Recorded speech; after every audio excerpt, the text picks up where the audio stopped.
Salut tout le monde, j'espère que vous allez bien. Alors je me présente, je m'appelle Maëlle, j'ai 21 ans et je suis actuellement en fin de deuxième année d'école d'ergothérapie à l'Institut de formation de Créteil. Et on m'a demandé de faire ces petites vidéos pour vous expliquer un petit peu ce que c'est l'ergothérapie. Donc je vais essayer de faire ça au mieux. Sinon, concernant mon parcours, je suis aussi passée par une PACES à P7, donc force à vous. Et on m'a demandé de vous donner mon classement, mais je le connais pas par cœur. Donc 300, je sais plus combien, mais c'est pas le plus important ici.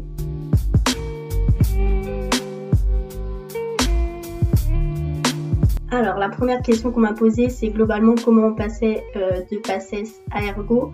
Alors j'espère que ça n'a pas changé, mais en tout cas pour moi ça allait avec l'aspect médecine, donc comme kiné. Et après la fac de P7, elle est en lien avec l'école de Créteil, donc vous serez directement affecté à Créteil. Au niveau du nombre de places, je crois que c'est toujours 16. On m'a demandé aussi s'il fallait avoir la moyenne, j'en ai aucune idée, donc désolée, je pourrais pas répondre à cette question. Sinon, l'IFE de Créteil, c'est cool parce que c'est le moins cher, puisqu'il est en lien en fait avec la fac de l'UPEC. Donc on paye 1800 € l'année à peu près. Ça peut paraître cher, mais à côté des autres écoles d'ergo où c'est plus 6000 € l'année, ça fait plaisir.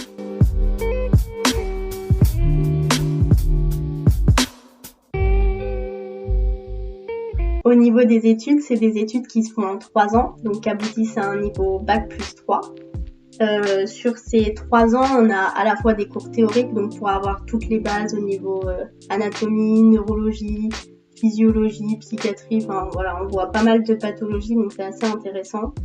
Et on a aussi pas mal de cours pratiques. Donc alors pratique, ça peut à la fois être des mises en situation, des études de cas cliniques.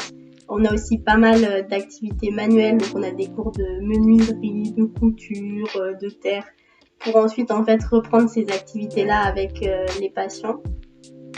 Voilà, donc pratique, ça peut aussi être faire des courses de fauteuil roulant dans les couloirs ou des choses comme ça, c'est plutôt cool.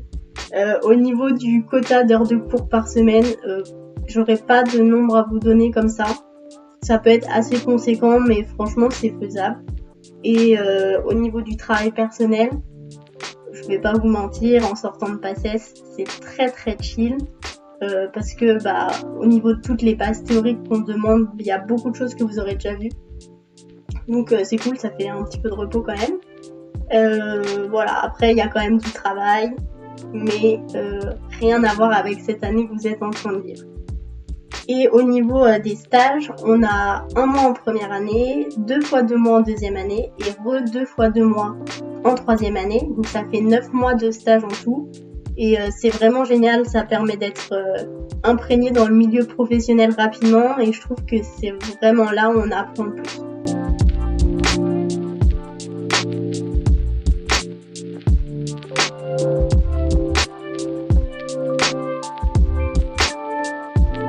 Alors, la prochaine question, c'est la plus compliquée mais aussi la plus importante, c'est qu'est-ce que l'ergothérapie ? Alors, c'est une question compliquée parce que l'ergothérapie, c'est un métier qui est extrêmement diversifié. L'ergothérapeute, il peut faire plein de trucs. Du coup, c'est un peu dur à définir, mais je vais essayer de vous faire une définition un peu carrée. Du coup, le rôle de l'ergothérapeute, ça va être de permettre à une personne qui a un handicap, que son handicap il soit physique, cognitif, psychique ou psychiatrique, de réaliser ses activités de la vie quotidienne de la manière la plus indépendante et autonome possible. Donc du coup, on va travailler avec des patients qui ont un handicap et qui ont une vie quotidienne. C'est-à-dire beaucoup de gens, ça fait beaucoup de handicaps différents et du coup avec tous les âges possibles. Donc aussi bien des enfants que des adultes que des personnes âgées. Donc globalement, on prend un patient, son handicap, son environnement et les activités qui sont importantes pour lui. Si je peux vous donner des petits exemples de problématiques, ça va être très très cliché, désolé, mais ça va être par exemple une personne paraplégique qui, en rentrant chez elle, ça va être important qu'elle puisse se doucher toute seule. Donc on va regarder l'environnement, et l'environnement ça va être qu'il y a une baignoire, etc. Donc ça va enchaîner plein de problématiques derrière. Donc c'était très très cliché comme exemple, je m'excuse, mais c'est le seul qui m'est venu là maintenant. Du coup, plusieurs outils qui vont être la rééducation et la réhabilitation, principalement. Donc l'ergothérapeute, il peut avoir plein de casquettes différentes, autant la casquette de rééducateur que de conseiller en aide technique, que d'organisateur du retour au domicile. Voilà, vraiment un peu de tout. Du coup, il peut travailler partout, c'est-à-dire dans les hôpitaux, en centre de rééducation, en libéral, surtout auprès des enfants, ça se fait beaucoup. Dans les EHPAD, enfin voilà, toutes les structures possibles ou inimaginables où il y a des gens qui ont une pathologie qui entraîne un handicap.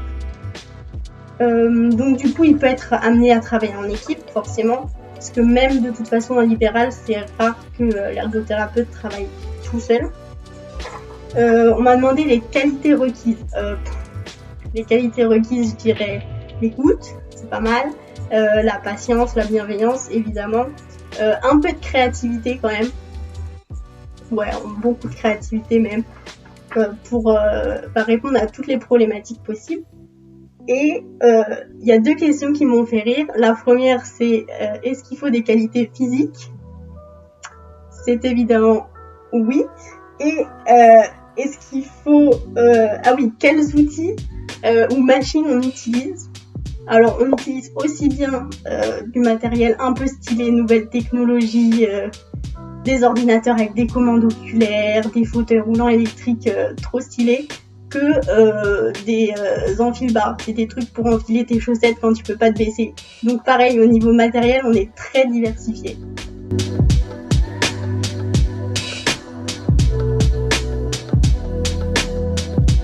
Alors, pourquoi moi j'ai choisi d'aller en ergothérapie ? La première raison, c'était par rapport aux horaires de travail, parce que c'est un métier qui est beaucoup moins prenant que celui de médecin.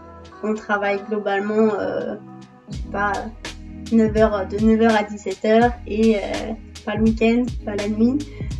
Donc ça, c'est des choses qui sont quand même pas négligeables, surtout que moi j'avais besoin de pouvoir faire plein de trucs à côté, faire du sport, du bénévolat. Donc ça a été un critère très important.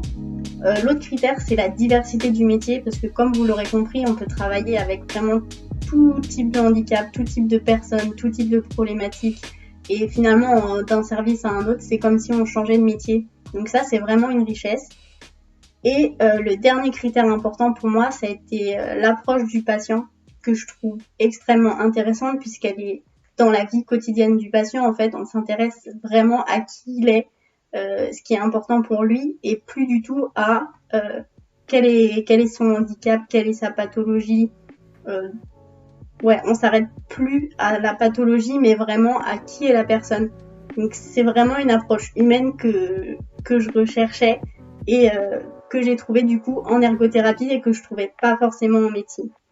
Je dis pas que les médecins n'ont pas une approche humaine, mais en tout cas en ergothérapie on nous offre beaucoup plus la possibilité d'avoir cette approche humaine. Les inconvénients, le salaire, très clairement, si vous voulez être riche, vous pouvez couper la vidéo tout de suite. Globalement, je crois que les chiffres, c'est 1500 débutants, 2300, un truc comme ça. Mais donc vous attendez pas à être riche, faites pas ça pour l'argent. Et sinon, le plus gros inconvénient, c'est de devoir expliquer ce que c'est partout où vous allez.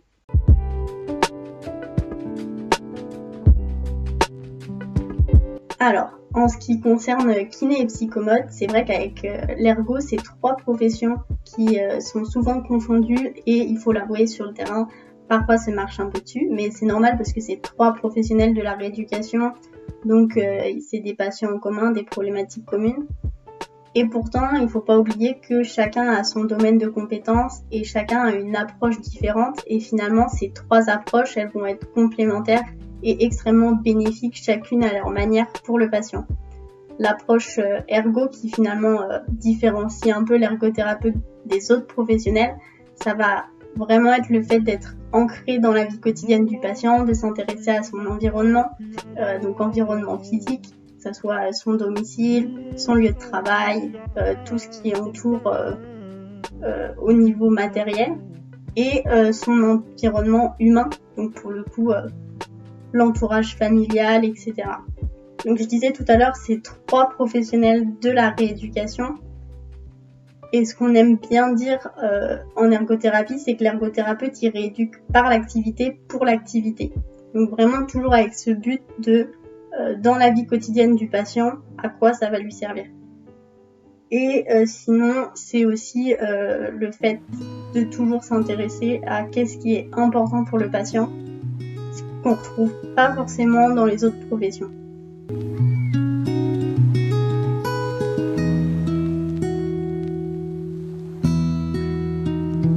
La dernière question, c'est sur les perspectives d'évolution. Et j'avoue que je suis super nulle pour répondre à cette question. Donc n'hésitez pas à vous renseigner, vous trouverez ça facilement. Ce que je peux vous dire, c'est qu'il existe des masters d'ergothérapie, pas en France, mais je crois en Angleterre, en Belgique. Donc c'est des choses qui sont faisables aussi, donc pour finir avec un niveau Bac plus 5. Il y en a qui font de la recherche, notamment sur ce qu'on appelle la science de l'occupation. Pour faire bref, une occupation, c'est une activité qui a du sens pour la personne.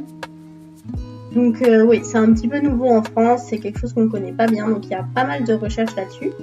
Il y en a qui font du conseil en aide technique ou du conseil dans des compagnies d'assurance, etc. Et il y en a aussi qui font derrière la formation de cadre de santé. Donc voilà, c'est autant d'évolutions possibles, mais je suppose qu'il en existe plein d'autres, donc n'hésitez pas à vous renseigner mieux que ça. Voilà, j'espère que j'ai répondu à un peu toutes vos questions. Si vous en reste, n'hésitez pas à les faire remonter, ou plutôt, je sais pas comment ça peut s'organiser, mais n'hésitez pas à les faire remonter. Et sinon, j'avais un dernier message à vous dire, c'est que on voit souvent médecine comme un moyen de réussir dans la vie, mais oubliez surtout pas que réussir dans la vie, c'est pas forcément réussir sa vie. C'est hyper important d'avoir ça en tête. C'est pas parce que vous n'avez pas médecine ou que vous voulez faire autre chose que vous serez un médecin raté. On entend ça beaucoup trop souvent, mais c'est pas vrai du tout. Et certes, les médecins sont importants, je dis pas le contraire, évidemment, mais si on regarde le parcours d'un patient, chaque professionnel a son rôle à jouer et chaque professionnel est hyper important. Donc vraiment, c'est pas parce que vous ne voulez plus faire médecine ou que vous avez raté votre année que voilà, vous serez des médecins ratés. Franchement, ôtez-vous ça de la tête, c'est hyper important. Voilà, du coup, je vous souhaite plein de courage pour la suite. Vous êtes les meilleurs, croyez en vous. Surtout que la fin de l'année, elle est un peu compliquée, donc vraiment, force et honneur, vous êtes les meilleurs. Je vous fais plein de bisous.